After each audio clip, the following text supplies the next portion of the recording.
The writer of Hebrews begins his great chapter on faith by reminding us that faith is the assurance of things hoped for. It's the confidence that we have in God for what we hope for and long for. And it's the evidence of things not seen. It's about being able to see by faith what is still yet unseen to us. And he tells us that that's what the men of old were commended for.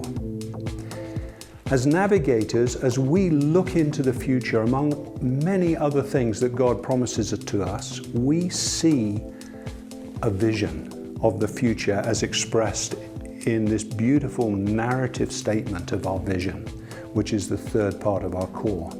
And it begins with this beautiful statement about seeing a vital movement of the gospel flowing freely through relational networks and out into the nations. We see a movement of the gospel. We're already part of a movement, a generational movement that began with those sailors back in the 1930s on that one battleship and is now touching people in over 100 countries around the world. But we long for more. We long to see this movement, this generational movement of laborers carrying us to the point where we ultimately see workers for the kingdom next door to everywhere in our world, so that no young person anywhere has to grow up without meeting a laborer, a worker for the kingdom, who can introduce them to the love of Jesus. And then our vision goes on to describe what characterizes this movement. And in the next three paragraphs, paragraph 2, 3, and 4 of our vision statement, as you look on it and reflect it, see how paragraph 2 describes the aroma of Christ that characterizes this movement. Fragrant with humility and the aroma of Christ. But this movement is also marked by a deep engagement with the scriptures as the Word of God.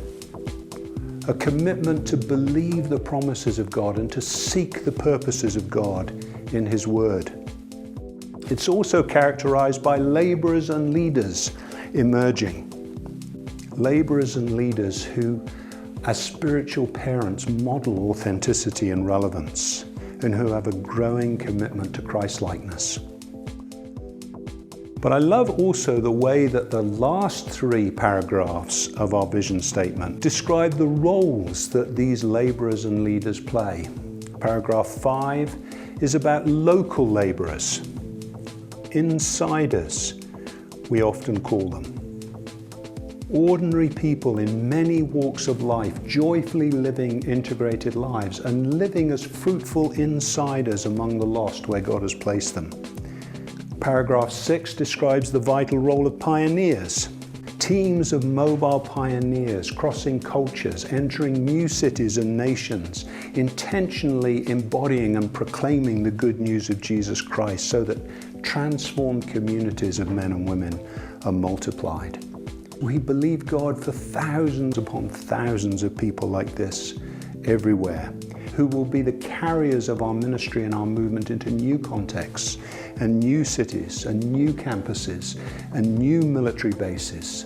And then we also are believing God for leaders. And as you look at that final paragraph, you'll see that it addresses the need for local, national, and international leaders.